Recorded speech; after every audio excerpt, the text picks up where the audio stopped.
Hello everyone, so our today's topic is about significance of apomixis.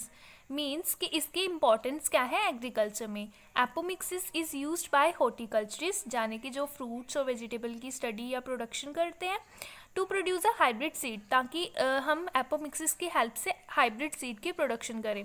अभी apomixis में male plant तो involve है नहीं, तो हाइब्रिड कैसे बनेगा. सिंपल सी बात है, जो हमने मेगास्पोर मदर सेल लिया है, ठीक है, अगर मदर सेल ही क्या होगा, पहले से ही हाइब्रिड वेराइटी होगी, तो उसको एज अ नई हाइब्रिड बनाने के लिए जो है हेल्पफुल रहेगी, क्योंकि उसमें और कोई वेरिएशन तो आएगी नहीं. जो ऑलरेडी वेरिएशन प्रेजेंट है वही वेरिएशन फर्दर जो हमारे पास क्लोन आएगा एपोमिक्सिस का, एपोमिक्टिक क्लोन आएगा, उसमें आएगी. तो इसमें यही बताने की कोशिश की है, हाइब्रिड सीड की जो है प्रोडक्शन होती है, क्योंकि जो मदर सेल है वही अगर हाइब्रिड की तरह वर्क करेगी तो आगे जो ऑफस्प्रिंग आएगा वो भी एज अ हाइब्रिड सीड की तरह ही वर्क करेगा. नेक्स्ट क्या है, apomixis lead to the formation of infection free embryos. इससे हमारे को ना इन्फेक्शन फ्री एम्ब्रियोज की प्रोडक्शन जो वो हो जाती है. थर्ड क्या पॉइंट है, इससे हम एक ही टाइम पे मल्टीपल एम्ब्रियोज जो है ना वो बना सकते हैं. जैसे कि हमने एडवेंटिव एम्ब्रियोनी में पढ़ा कि मल्टीपल एम्ब्रियोज की फॉर्मेशन कहाँ से होती है, जो वेजिटेटिव सेल्स होते हैं किसके, ओव्यूल के, जो कि न्यूसेलर हो गया, क्लाजा एंड हो गया, या इंटीगुमेंट्स हो गए, उससे एडवेंटिव एम्ब्रियोनी की जो है वो शुरुआत हो जाती है. और एडवेंटिव एम्ब्रियोनी में हम नंबर ऑफ मल्टीपल एम्ब्रियोज की प्रोडक्शन जो है एक ही टाइम पे कर सकते हैं. Apomictic embryos are generally similar to their parent plant.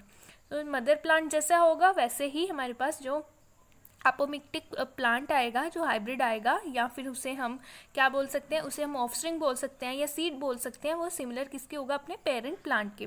For this reason they can be use in order to conserve specific characters in a crop plant. तो कंजर्व करने के लिए कुछ स्पेसिफिक करेक्टर को इससे हमारे लिए हेल्पफुल हो जाएगा. सो ये भी इसकी बहुत ज़्यादा इंपॉर्टेंस है. It is of great help when the breeder desire to maintain variety. अगर हमने प्योर लाइन वेराइटी वाली प्रोडक्शन करवानी हो, ठीक है, तो वो एपोमिक्सिस के थ्रू अगर हमारे को सिंपली मिल रही हो, तो और ब्रीडर को चाहिए क्या, तो इससे क्या रहती है, मेंटेनेंस रहती है वेराइटी की, मतलब प्योरिटी जो है उसकी वो मेंटेन रहती है, क्योंकि जो मदर के करैक्टर है वही आगे ऑफस्प्रिंग में आने हैं, वही उसने सीड की प्रोडक्शन करनी है, तो वो मेंटेनेंस रहती है वेराइटी की.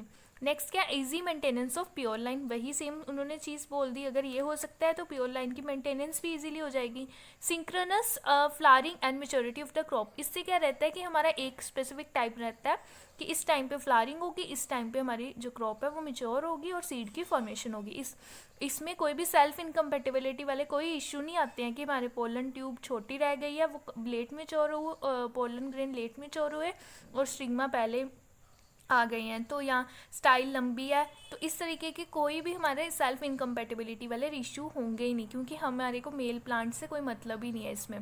Nucleus seed of hybrid variety is convenient maintain as a hybrid variety. इसमें हम क्या कर सकते हैं, न्यूक्लियस सीड जो है ना, अगर उसको पेरेंट वेराइटी ले रहे हैं तो उससे आगे नए जो सीड बनेंगे, जो हाइब्रिड बनेंगे, वो भी मेंटेन रहेंगे, क्योंकि अगर nucleus seed as a mother plant है तो मदर आगे सिमिलर टाइप ऑफ सीड बनाएगी, तो उसे हम हाइब्रिड वेराइटी का नाम दे देंगे. नेक्स्ट क्या है, फिक्सेशन ऑफ हिट्रोसिस. हिट्रोसिस आपको पता ही है, हिट्रोसिस का मतलब क्या होता है, superiority of the F1 over it's parent variety, right. तो पेरेंट से ज़्यादा अच्छे करेक्टर्स आए होंगे, या हम ये कहते हैं कि अगर पेरेंट ही अच्छा हमने लिया है तो ऑफस्प्रिंग के भी जो करेक्टरिस्टिक्स हैं वो सुपीरियर ही आए होंगे. क्वालिटी अच्छी होगी, यील्ड अच्छी हो गई, ठीक है, क्वांटिटेटिव क्वालिटेटिव करेक्टर सारे ही अच्छे होंगे. Fixation of heterozygous state. अब हिट्रोजाइगस स्टेट कैसे हो सकता है, आप सोच रहे होंगे कि इसमें मेल तो इन्वॉल्व ही नहीं है. तो खुद सोचिए कि अगर हमने हाइब्रिड मदर प्लांट लिया, ऑलरेडी हमारा मदर प्लांट ही एज अ हाइब्रिड वर्क कर रहा था, ठीक है, सो वो हिट्रोजाइगस कंडीशन में था, उसमें उसके अपने पेरेंट के करेक्टर्स आए थे जो हमने मदर ली, ठीक है ना. सो उस मदर से ही हम नेक्स्ट क्या बनाने वाले हैं, अपने एम्ब्रियो की प्रोडक्शन करेंगे और फर्दर वो सीड बनाएगा. कौन से सीड बनाएगा, सिमिलर टाइप ऑफ मदर. और अगर मदर ही हिट्रोजाइगस है तो एम्ब्रियो भी क्या आएंगे, हिट्रोजाइगस ही आएंगे.